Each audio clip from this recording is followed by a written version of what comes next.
I worked for Dr. Dre, and he told me the real Eminem never made it out. Those words didn't hit me right away, but they haunt me now. What if the Eminem we all know, the one we've idolized, isn't the real Eminem at all?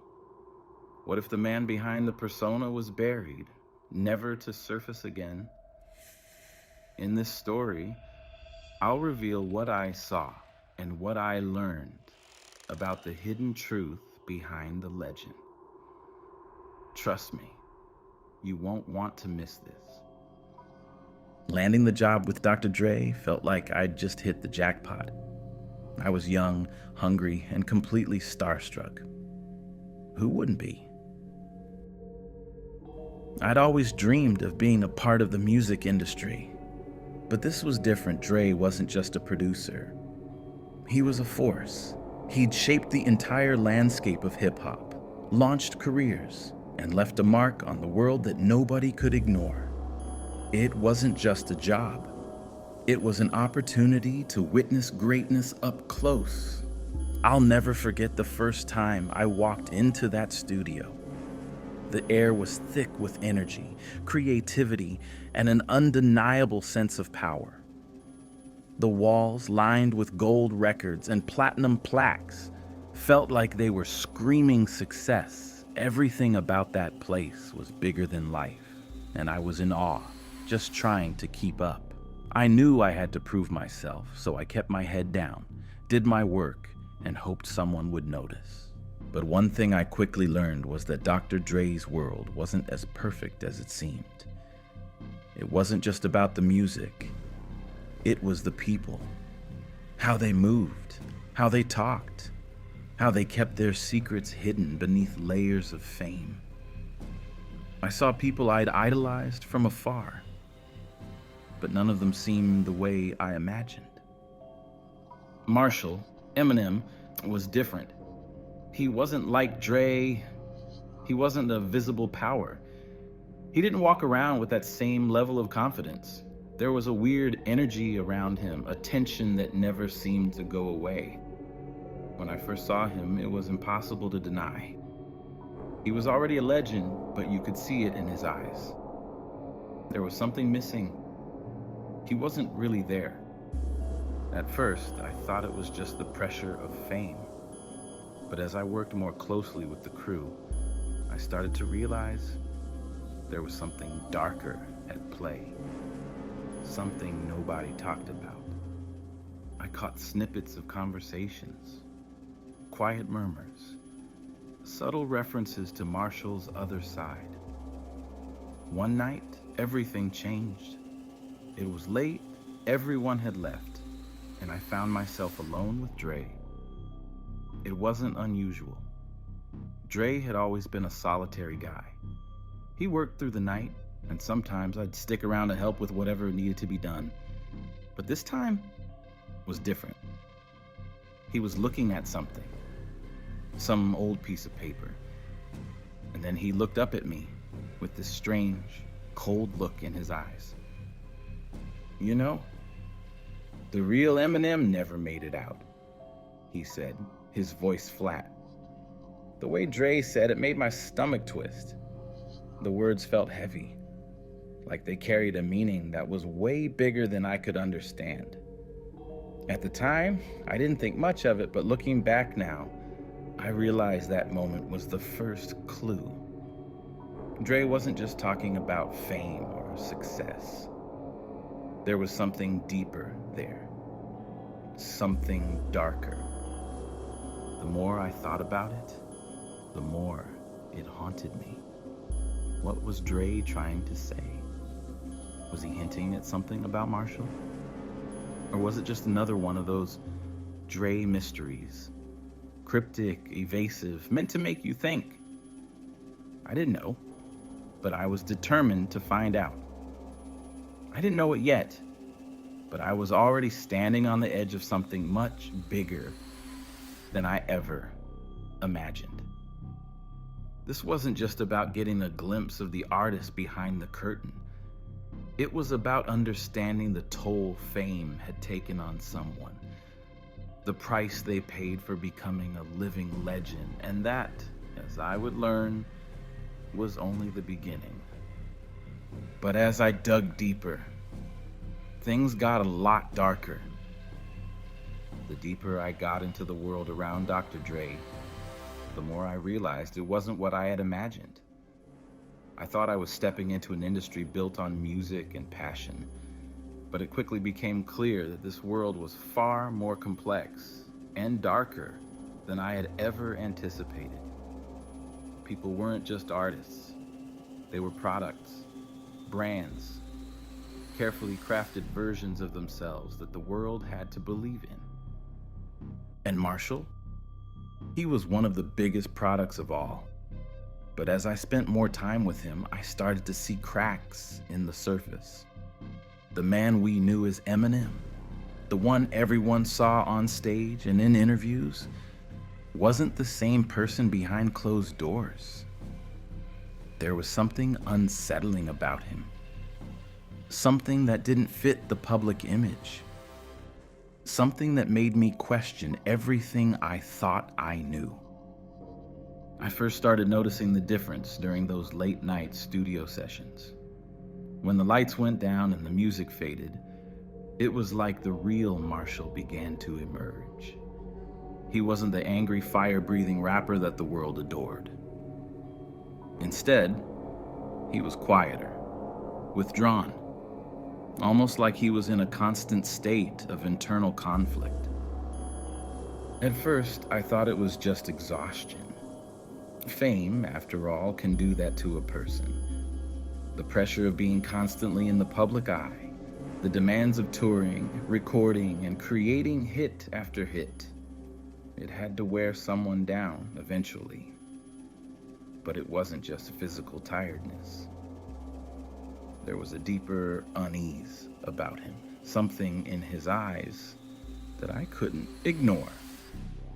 He didn't look like a man who was in control.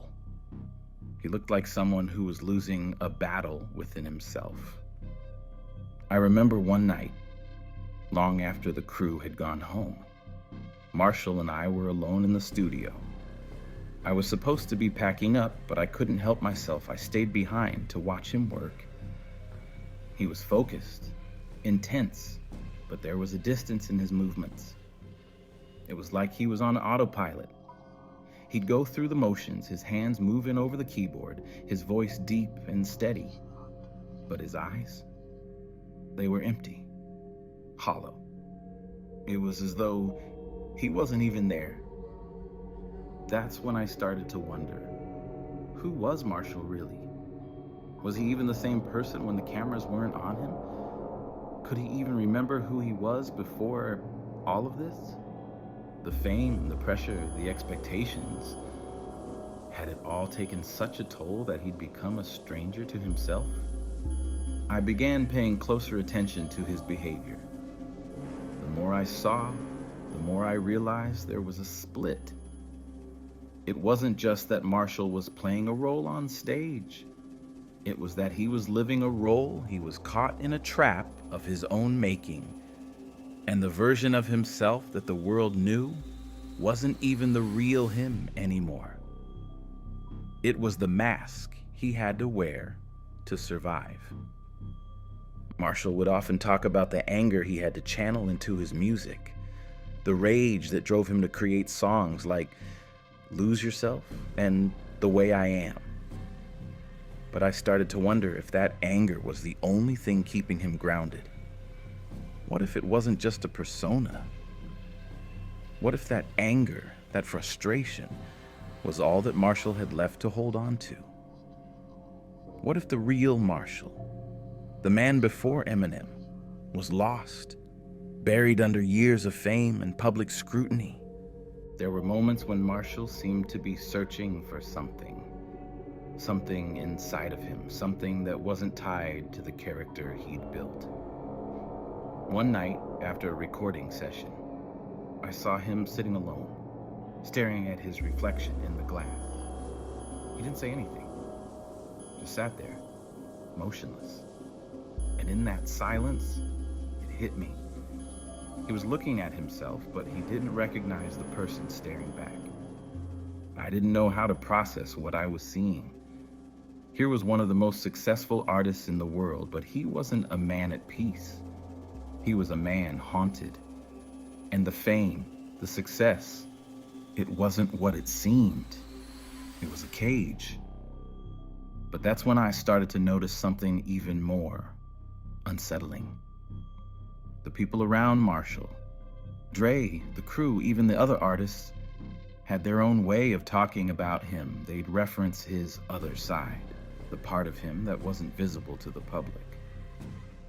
Dre would drop hints here and there about Marshall's struggle to reconcile the man he once was with the monster he'd become. It was all cryptic, all coded, but it was clear. They all knew something I didn't.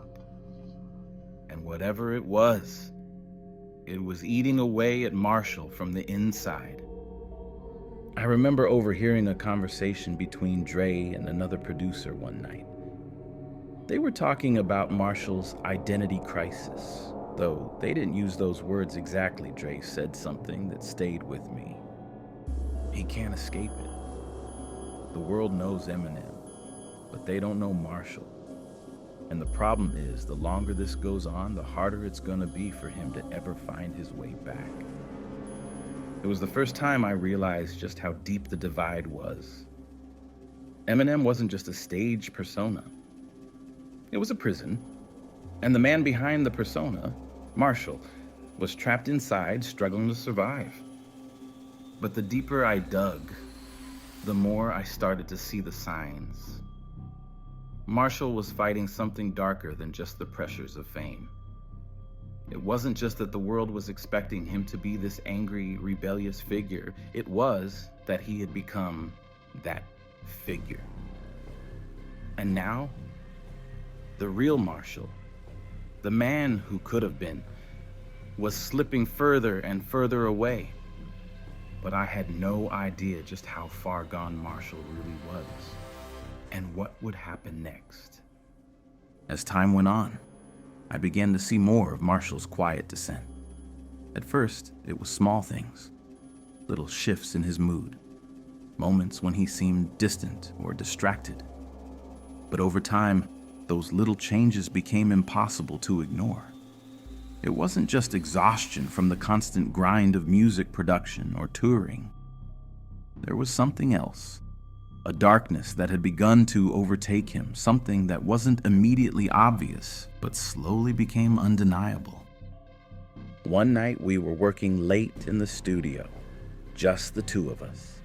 The team had cleared out, leaving behind only the faint hum of the machines and the soft buzz of the lights. I was going over some tracks, but Marshall didn't seem interested in the music.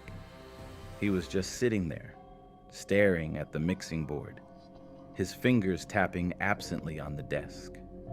His usual energy was missing. He wasn't the man I'd seen in interviews, the one with a sharp tongue and a biting wit. He wasn't even the angry, rebellious artist who channeled all his pain into his lyrics. He was just gone. I tried to snap him out of it. "Hey man, you okay?" I asked, my voice breaking the silence. He looked up at me, his eyes hollow, and for a moment, I wasn't sure if he even recognized me. It was like he was seeing straight through me, his mind somewhere else far away. "Yeah," he muttered, his voice flat. "Just thinking." But it wasn't just the way he looked. It was the way he spoke too. His words lacked conviction. They didn't have the usual fire or edge that made him famous. I could feel the shift. It was like the Marshall I knew was fading. And in his place, there was something or someone else. Later that night, as the hours wore on, I overheard something that made my blood run cold. I was in the hallway, taking a quick break, when I heard him talking. At first, I thought he was talking to me, but when I stepped closer to the door, I realized he was talking to himself. "Why can't I get out of this?" he said, almost in a whisper. "I can't breathe in this anymore." The words hung in the air, chilling me to the bone. I stayed frozen, listening.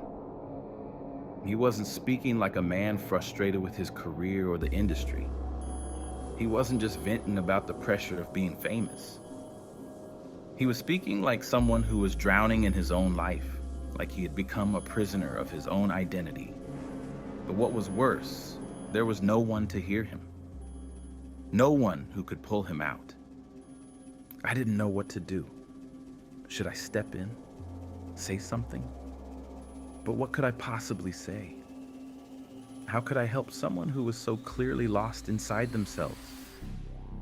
Marshall had built an empire on this rage, on this persona that had made him a household name.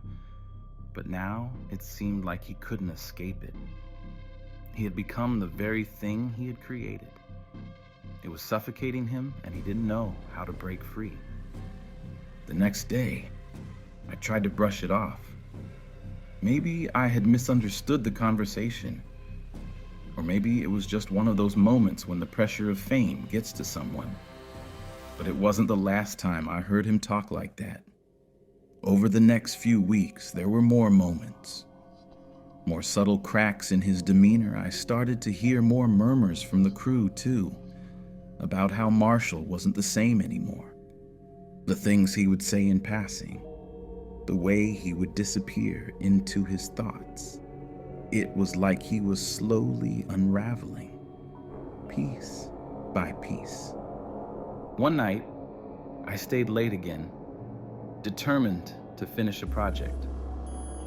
The studio was empty, except for Marshall, who had already been there for hours. He wasn't in the studio working on tracks this time. He was pacing around the room, his fingers running through his hair, looking more agitated than I'd ever seen him. And then, just like before, I heard him speak.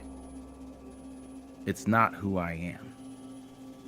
I don't know who I am anymore," he muttered, his voice tight with frustration. I stepped out of the shadows, not knowing what to say. "You all right?" I asked again, though I already knew the answer. Marshall stopped pacing and turned to face me. He looked at me for a long time, like he was trying to figure out whether or not to say something, but then he just shook his head. "I can't keep this up," he said quietly. "This isn't me. This Eminem, he's not who I was meant to be. I don't know who I am anymore." The way he said it made my stomach turn. It was like he was speaking a truth he had been holding inside for far too long. The Eminem the world knew, the angry, rebellious, emotionally charged artist, wasn't who he was at his core. That persona had consumed him. And now, it was too late to go back. Marshall had been trapped for years in a character he couldn't escape. I didn't know how to respond. I didn't have the words to make him feel better, and I didn't think anything I could say would help. But it wasn't just his words. It was the look on his face, the hopelessness in his eyes. He wasn't just tired of the fame or the expectations. He was tired of being Eminem. And I started to realize something I hadn't before. Marshall wasn't just fighting with the world around him. He was fighting with himself. The person he had been before, the man who had made music for himself, not for the world, was gone. And in his place was a figure who didn't even recognize himself anymore. He had become a product, a creation of the industry. And now, he didn't know how to get out of it. But little did I know, that wasn't the worst of it. I had already started to notice something off about Marshall. Those subtle changes in his behavior. the increasing distance in his eyes. But I didn't fully grasp the magnitude of what was happening until one night when I overheard a conversation that I shouldn't have heard. It was late again, much later than it should have been. The studio was empty. The quiet hum of the machines, the only sound left in the building. I was wrapping up for the night, getting ready to head out when I heard Marshall's voice from the hallway. I couldn't tell at first if he was talking to someone or just mumbling to himself. I stepped closer, my curiosity pulling me in. But what I heard next sent a chill through me. I can't get out. I can't do this anymore. His voice was low, strained, like he was on the verge of breaking down. I froze, unsure of what to do.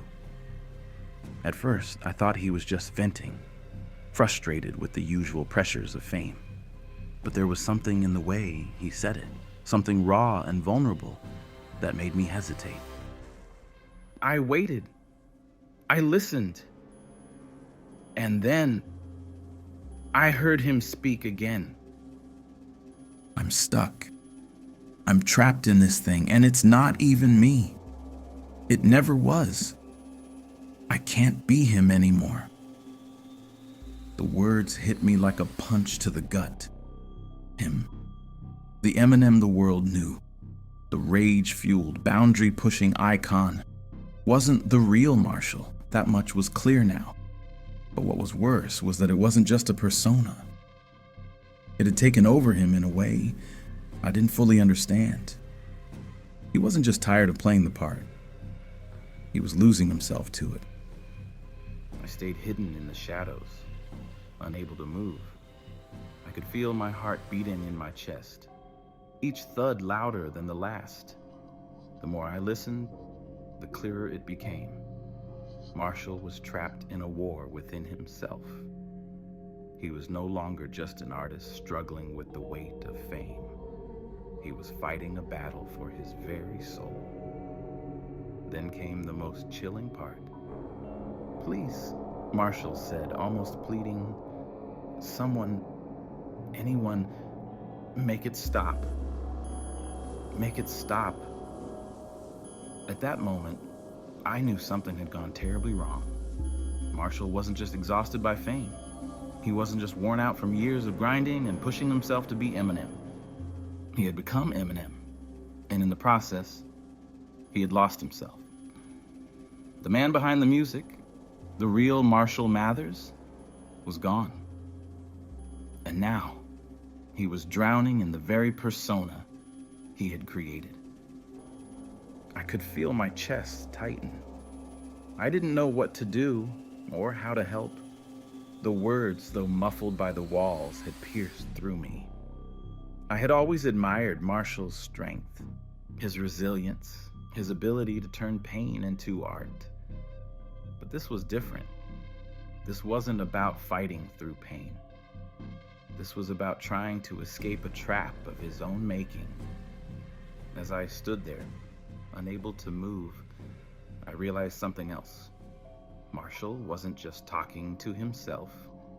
He was talking to someone or something that wasn't there. His words weren't just fragments of frustration. They were cries for help. But there was no one in the room to hear him, no one to answer him. I couldn't help but wonder, what had happened to him?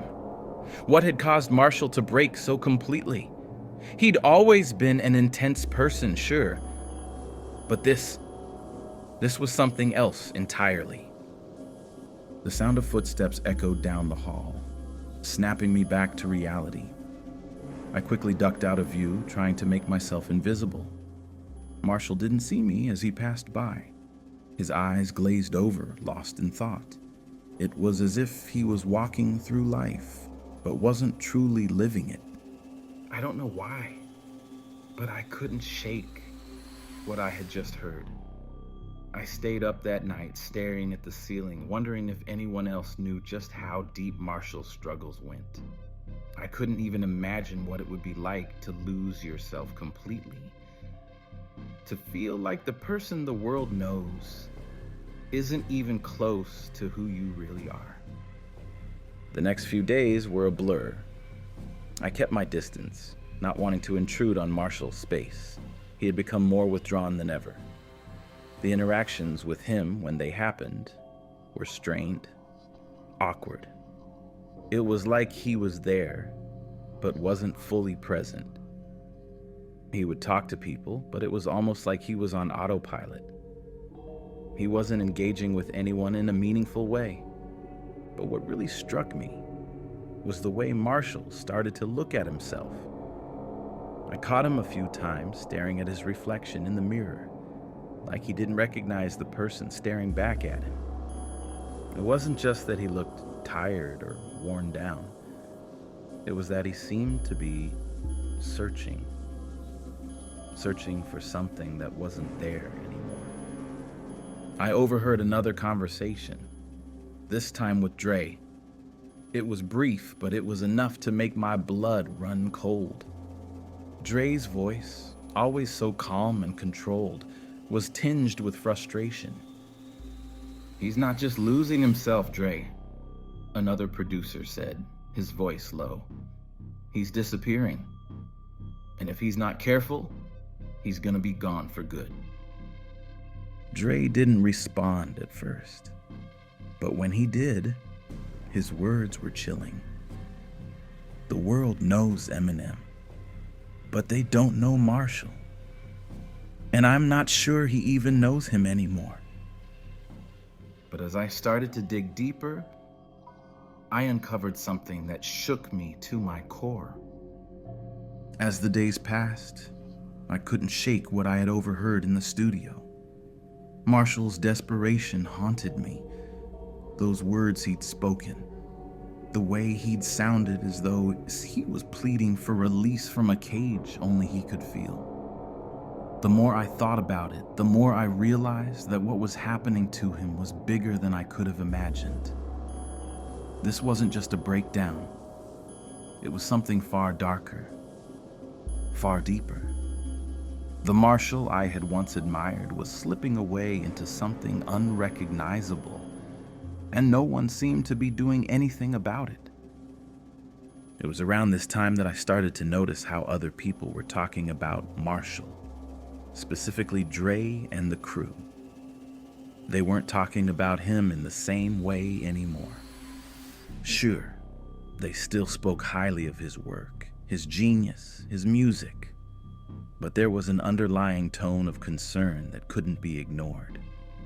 I overheard Dre talking to one of the producers one day, his voice low and guarded.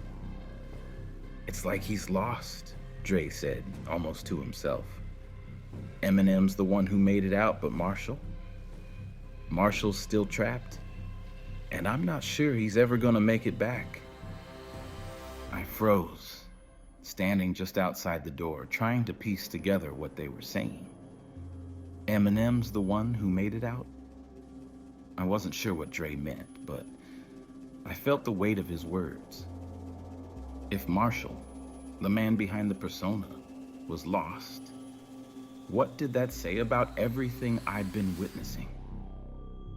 Days turned into weeks, and the more I tried to make sense of it all, the more my frustration grew. I started digging into Marshall's past, trying to understand what had led him here.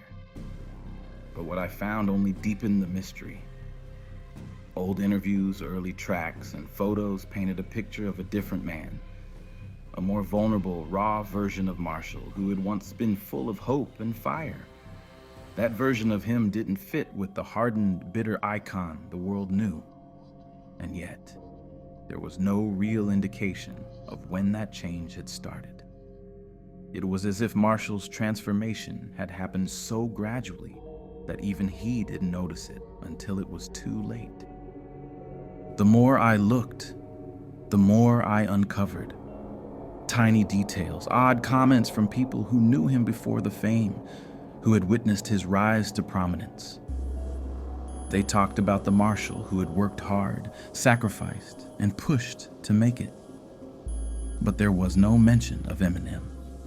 The legend, the alter ego, was a creation and an invention. And somewhere along the way, Marshall became a prisoner of his own creation. One late night, as I was digging through some old footage, I found something that shook me to my core. It was a video of Marshall before he became Eminem, sitting in a studio, talking about his dreams of making it big. He looked so much younger, so much more hopeful. In the video, he was talking about wanting to make music that mattered, to tell his story, to be heard, but not just as some angry rapper.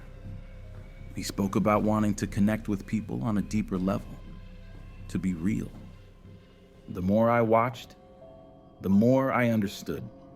The real Marshall, the one in the video, wasn't the man we all knew. He was someone else, entirely, and somewhere along the way, that version of him had gotten lost. The rage, the pain, the anger, it had consumed him, become part of the persona he had created. But the real Marshall, the one who just wanted to be himself, was buried beneath layers of fame, success, and expectation. I began to realize that the Eminem we saw, the angry, raw, out-of-control genius, wasn't just a persona. It was a survival mechanism. It was the mask Marshall had put on to shield himself from the pressure of the world. But it was also the thing that had completely overtaken him. The line between Marshall and Eminem had blurred so much that there was no longer any distinction. And the worst part? He didn't know who he was anymore. I decided to confront him. I wasn't sure if I was ready for what might come out, but I couldn't keep living with this uncertainty. I had to know what had happened to him. What had happened to the man I had admired. I needed answers, and I wasn't going to get them by standing on the sidelines. I found Marshall in the studio again, sitting in front of a microphone, looking lost in thought. He didn't notice me at first. I stood there for a moment, watching him, trying to figure out how to start the conversation. But then, without looking up, he spoke. "You're wondering what happened to me, aren't you?" he asked, his voice almost a whisper. The words hit me harder than I expected. It was like he had read my mind. I didn't know how to respond, but I nodded. "I lost myself," he continued, his voice shaking just a little. "I thought I was doing it for me, but I wasn't. I was doing it for them, the world, the fans, the fame. And somewhere along the way, I got swallowed up by it. I became Eminem, and Marshall just disappeared." The pain in his voice was palpable. I could see the tears welling up in his eyes, but he quickly wiped them away, trying to regain control. He wasn't just talking about fame or the pressures of success. He was talking about who he had become, about losing himself in a role he could never escape. "I don't know who I am anymore," he said, barely audible. "I don't even know how to find him." And that's when I realized the truth I had been avoiding. Marshall, the real Marshall, wasn't just lost to the fame. He had been swallowed by the very thing that made him famous. And now, he was gone. The person the world knew as Eminem wasn't even close to who he had been before. But what I learned next would change everything. After that night in the studio, something inside Marshall seemed to fracture completely. It wasn't sudden. It was quiet, gradual, like watching a candle burn itself out. The confident, sharp-minded artist everyone saw on camera was gone. In his place was a man who looked like he was fighting a ghost only he could see. You could feel the tension when he entered a room. Everyone would go silent, unsure which version of him they were getting that day. Sometimes he'd be focused and alert, almost normal. Other times, he'd show up distant, glassy-eyed, like he was living somewhere between reality and memory. No one dared ask questions. They just worked, pretending everything was fine. But I couldn't pretend. There were moments, tiny flashes, where I'd catch a glimpse of the man Dre was talking about. The real Marshall. He'd show up for just a second, a quiet joke, a genuine smile. But then it'd fade, replaced by the hardened shell everyone else knew. The persona was devouring him from the inside. The real breaking point came one evening during a private session. The doors were closed, the lights dim, and Dre was trying to get him to record a verse. It wasn't going well. Marshall couldn't focus. He kept stumbling, restarting, getting angry at himself. And then, mid-recording, he just stopped. He ripped off the headphones, slammed them on the table, and shouted, "I don't even know who's talking anymore." The room went still. Dre didn't say a word. No one moved. Marshall looked around like he was waking up from a dream he couldn't escape. Then he stormed out, slamming the door so hard it cracked the frame. When I stepped into the booth afterward, I saw his lyrics scribbled all over the paper. Lines crossed out, words written and rewritten dozens of times. But what stood out were the ones he'd circled. "He's inside me. It's not me anymore. Let me out." Those words weren't part of any song I'd ever heard him record. They felt like messages, pleas, from a man at war with himself. Dre picked up the paper, stared at it for a long moment, then crumpled it up and tossed it aside.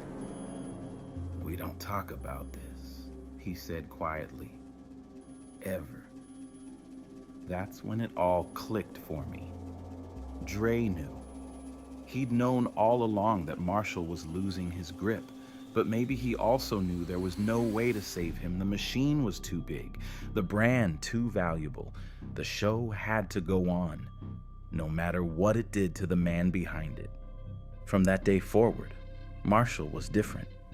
He'd show up to work, do what was needed, and leave without a word. It wasn't a collaboration anymore. It was survival. The real Marshall was still in there somewhere, buried deep, clawing to break free. But Eminem, the mask, the persona, was winning. And the most terrifying part? Marshall didn't seem to care anymore. But then came the night Dre finally told me the truth, and it changed everything. That night, after everything had spiraled out of control, Dre finally sat me down. The studio was eerily quiet, and there was a heaviness in the air. I could feel the weight of the conversation before it even started. Dre looked at me with an expression I had never seen before, one that was a mix of exhaustion and resignation. "He's gone," Dre said, his voice rough, almost like he was choking on the words. "The Marshall you thought you knew, that guy, he's not coming back." I didn't know how to respond. Everything we'd seen, everything we'd lived through, all pointed to something being terribly wrong. But hearing it come from Dre, someone who had been by his side through it all, was different. I sat in silence, letting the words sink in. Dre continued, his eyes dark with something I couldn't quite place. Guilt, maybe, or regret. "You have to understand something," Dre said, his gaze locking with mine. "What we've done with Marshall, what he's become, it was never supposed to happen like this. He was supposed to be something else, something real. But somewhere along the way, the world took over. He wasn't just Marshall anymore. He became Eminem. And that was the end of it." He paused, the weight of his words hanging in the air. You've heard the stories, the anger, the struggle, the pain in his music. What people didn't understand, what they still don't, is that it wasn't just an act. The persona became a part of him. It was a survival instinct. But now, it's a monster, and Marshall's trapped inside it. I didn't speak. There was nothing to say. I'd seen it. I had watched Marshall break down bit by bit. But hearing Dre confirm it, that the man behind the mask was gone, felt like a slap in the face. I couldn't believe it. Dre leaned back, rubbing his face like the weight of the world was pressing down on him. It was never supposed to be this way, he repeated. We made him this way. I made him this way. I pushed him into this. He didn't have a choice. You think you can control something like that? You think you can make someone a star and not lose them in the process? The pain in Dre's voice was palpable. He wasn't just talking about Marshall anymore. He was talking about himself too. The weight of the choices they'd made, the price of the success they'd chased. And I could see it then, the guilt that had been eating away at him. I stood there, processing everything Dre had said, when he added one final chilling line. The real Eminem never made it out. And Marshall, he's gone. Gone to a place he'll never come back from. For the first time, Dre's words felt like a confession. And in that moment, I understood something I hadn't before. Eminem wasn't just a character. He wasn't just a stage persona. He was a product, one that had been manufactured and sold to the world. But in the process, the man who created him was destroyed. The weight of what I was hearing crashed down on me, and I felt like I was suffocating. Everything I had witnessed, the endless nights, the quiet desperation in Marshall's eyes, the way he seemed to disappear with every passing day. It all made sense now. Marshall had lost himself in Eminem, and no one, not even Dre, had been able to stop it. I left the studio that night with a heavy heart, the truth pressing down on me like a stone. Marshall was gone. And it wasn't just his personal identity that had been erased. It was everything. The Marshall that the world didn't see. The one that was hopeful, full of life. The one who just wanted to make music for himself. He was lost to the persona of Eminem. As I walked through the quiet streets, the weight of what I knew began to settle in. There was no going back now. The truth had been revealed, and it wasn't just devastating. It was horrifying. The world had been watching the mask for so long that it never saw the man behind it disappear. And now, as I stood there in the night, I realized the saddest truth of all.